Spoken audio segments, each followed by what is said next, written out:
Bonjour, chers amis, chers frères et sœurs dans le Seigneur, que la paix de Dieu soit votre partage. Nous sommes heureux de nous retrouver à nouveau autour de notre principe de paraclet. Nous avons commencé une série d'enseignements qui a pour titre l'équilibre de la foi. Et la dernière fois, nous avions juste commencé à poser les bases. Nous avions étudié le commandement principal du Seigneur et nous étions partis à comprendre que c'est un commandement à double face. Aujourd'hui, j'aimerais continuer dans le même sens et vous proposer comme titre la croix équilatérale. La croix équilatérale. En fait, dans notre foi, nous prenons souvent la croix, le crucifix, la croix sur laquelle Christ Jésus a été cloué. Nous prenons ce symbole pour représenter notre foi et dire que la barre verticale, celle qui est droite de haut en bas, la barre verticale représenterait donc la relation entre le croyant et Dieu. Et c'est pourquoi elle serait plus grande. La barre verticale est plus grande que la barre transversale, la barre horizontale. Et la barre horizontale représenterait notre relation les uns avec les autres, la relation avec notre prochain. C'est une idée communément admise, mais j'aimerais dire en fait que cette image n'est pas vraiment scripturaire, n'est pas biblique. C'est une image, elle ne figure pas dans la Bible, c'est une représentation, une explication qui s'est répandue, mais à mon avis, elle ne répond pas à ce que nous voulons partager comme principe, pour dire que la foi, il n'est pas plus important. Dieu ne nous dit pas d'avoir une relation plus importante avec lui et négliger ou alors avoir une relation moindre avec les autres. Vous pouvez certainement être surpris, mais je veux m'appuyer sur les Écritures pour le dire. Déjà, Jésus, nous l'avons dit dernièrement, Jésus, quand la question lui est posée de savoir quel est le plus grand commandement, il donne le plus grand commandement et automatiquement, il nous dit, voici celui qui lui est semblable, le second qui lui est semblable. Autrement dit, l'un ne va pas sans l'autre.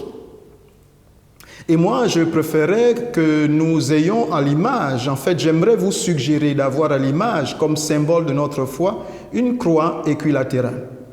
La croix équilatérale, c'est la croix avec laquelle tous les côtés sont égaux, même distance. Que ce soit vertical, que ce soit horizontal, c'est la même distance. Pour dire que la même importance est attachée à notre relation avec Dieu qu'à notre relation avec les autres.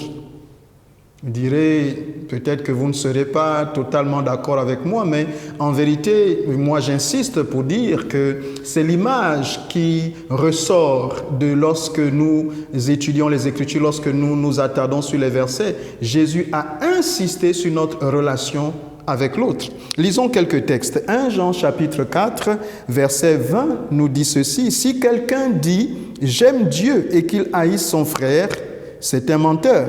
Car celui qui n'aime pas son frère qu'il voit, comment peut-il aimer Dieu qu'il ne voit pas? Et le verset 21 dit « Et nous avons de lui ce commandement, que celui qui aime Dieu aime aussi son frère. » Que celui qui aime Dieu aime aussi son frère. Un peu plus haut dans cet épître de 1 Jean, chapitre 4, au verset 12, un peu plus haut, le texte dit « Personne n'a jamais vu Dieu. Si nous nous aimons les uns les autres, Dieu demeure en nous et son amour est parfait en nous. » Alors, premièrement, nous ne pouvons pas dire que nous aimons Dieu que nous ne voyons pas et ne pas aimer notre prochain.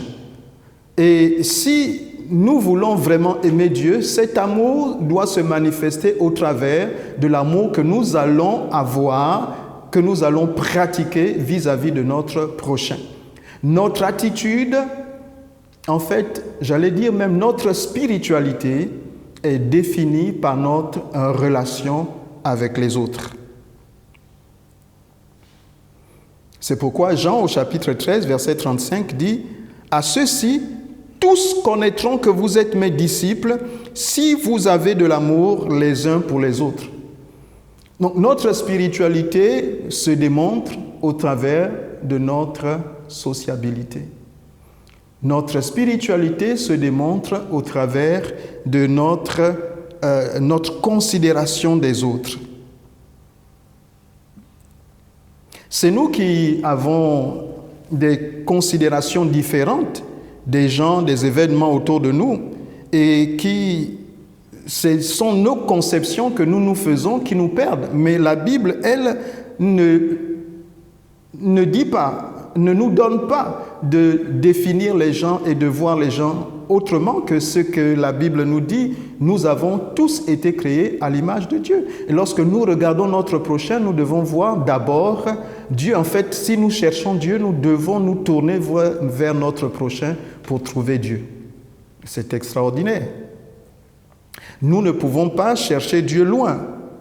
Alors, des personnes pensent qu'elles se sont coupées de Dieu parce qu'elles n'ont plus droit à leur culte dans les lieux de temple, alors qu'il y a plein d'autres occasions pour trouver Dieu, pour manifester Christ, pour témoigner de Christ Jésus. Plusieurs fois, les disciples ont été rappelés à l'ordre par Christ par rapport à leur considération, par rapport à leur raisonnement erroné. Jésus leur dira, n'appelez pas impur ce que Dieu a déclaré pur. Nos considérations, nos analyses, c'est celle-là qui nous faut voir. Jésus dira que lorsque nous lui avons donné à manger, lorsque nous lui avons nourri un de ses petits, c'est à lui. Certains vont demander, mais quand avons-nous vu nu et t'avons-nous revêtu? Quand t'avons-nous vu assoiffé et t'avons-nous donné à boire? Et Jésus répond, quand vous l'avez fait à un de ces petits, chaque fois que vous l'avez fait à un de ces petits, c'est à moi que vous l'avez fait. Ce que nous faisons à l'autre, ce sont des actes spirituels. J'allais dire que notre vie spirituelle, en vérité, la vie spirituelle, c'est la vie tout court. Regardons en Galates au chapitre 5, verset 22. Galates chapitre 5, verset 22, qu'est-ce qu'il nous dit à partir du fruit de l'esprit? Qu'est-ce que le fruit de l'esprit? Galates chapitre 5, verset 22 dit, « Mais le fruit de l'esprit, c'est l'amour, la joie, la paix, la patience, la bonté, la bénignité, la fidélité, la douceur, la tempérance. La loi n'est pas contre ces choses. »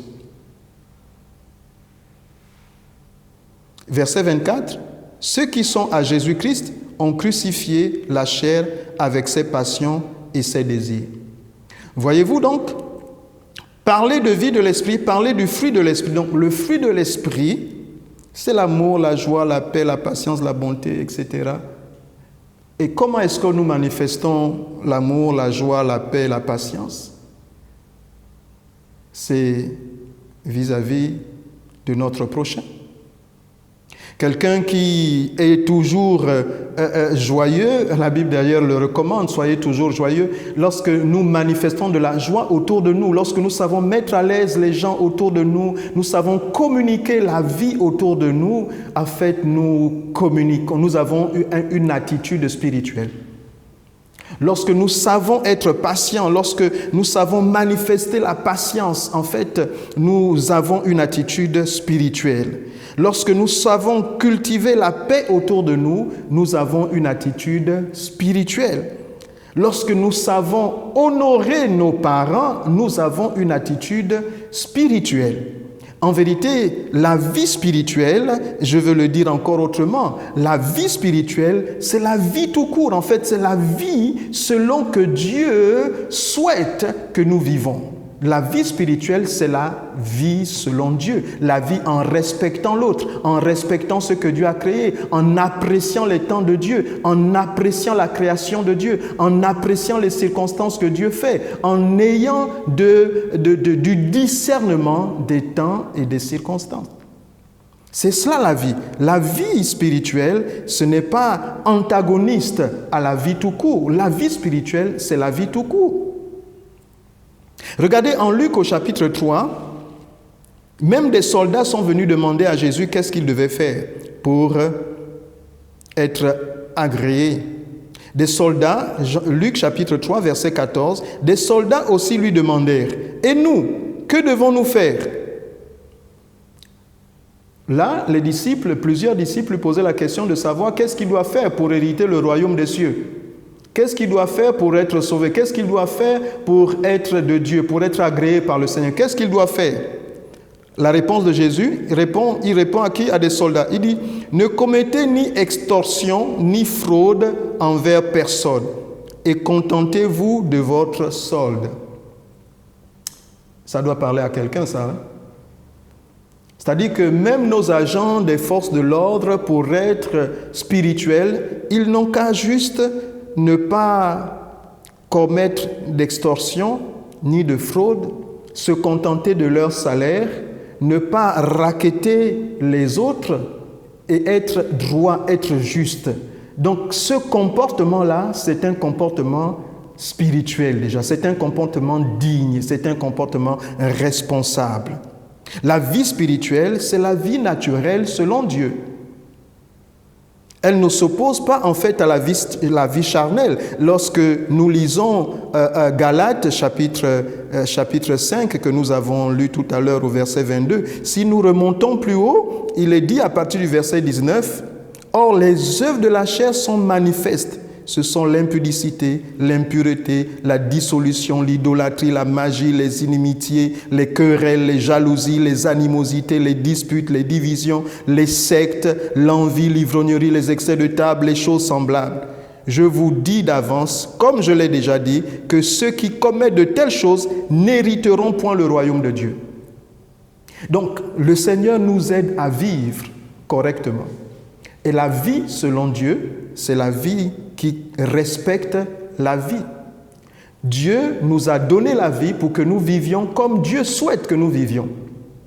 En vérité, je veux le dire au passage, c'est pourquoi il est grotesque de pouvoir éduquer quelqu'un, espérer éduquer quelqu'un, éduquer un enfant en lui enlevant la notion de Dieu. La vraie éducation consiste à mettre déjà Dieu au centre de la vie pour que nous comprenions que vivre, c'est aimer Dieu et aimer son prochain. La vie, c'est reconnaître que Dieu est au centre. Donc, j'aimerais le dire encore, il n'y a pas d'éducation sans Dieu, il n'y a pas d'instruction sans Dieu, il n'y a pas d'école équilibrée sans Dieu. Si nous éduquons nos enfants selon les principes de ce monde, nous ne soyons pas surpris ensuite qu'ils soient ouverts à tout vice, à toute tentation pernicieuse. La vraie éducation, c'est la vie tout simplement. La vraie éducation, c'est la vie. Donc, je veux redire en conclusion, vous proposer en fait en conclusion, de retenir juste que le symbole de notre foi, c'est la croix équilatérale. Aimer Dieu, aimer les autres. Aimer Dieu, aimer les autres. Nous jugeons notre spiritualité à notre capacité à prendre soin des autres, notre capacité à considérer les autres, notre capacité à pardonner, notre capacité à ne pas juste nous référer à nous, à ne pas être le centre, l'égocentrique. Nous devons considérer que si nous vivons pour la gloire de Dieu. Nous vivons pour Christ, nous vivons pour être une source de bénédiction pour les autres. Je vis pour que quelqu'un à côté de moi reçoive le Christ, reconnaisse Christ. Et Paul dira, si je vis dans la chair, je vis dans la foi au Fils de Dieu. qui m'a aimé le premier et qui s'est sacrifié pour moi. Si je vis, ce n'est plus moi qui vis, mais c'est Christ qui vit en moi. En fait, la vraie vie consiste donc à laisser Christ Jésus vivre en nous, car nous ne sommes pas capables nous-mêmes de faire le bien à cause du péché. Et pour faire le bien, il faudrait être né de nouveau et laisser le Saint-Esprit prendre le relais. C'est cela qu'on appelle vivre par l'Esprit. Et vous n'accomplirez pas les œuvres de la chair. Car l'Esprit est bien disposé, mais la chair est faible. Ce dont nous avons besoin, c'est de vivre par l'Esprit. Vivre par l'Esprit, c'est vivre tout court. C'est vivre en considérant pourquoi nous sommes sur la terre. La prochaine fois, nous continuerons avec l'équilibre de la foi et nous allons aborder quelques autres principes. J'espère que vous avez été bénis et partagez autour de vous. Et justement, nous sommes dans le principe de la foi équilatérale, de la communion avec les autres. Donc si vous avez un message qui vous bénit, bénissez les autres afin qu'ils puissent recevoir la vie. Personne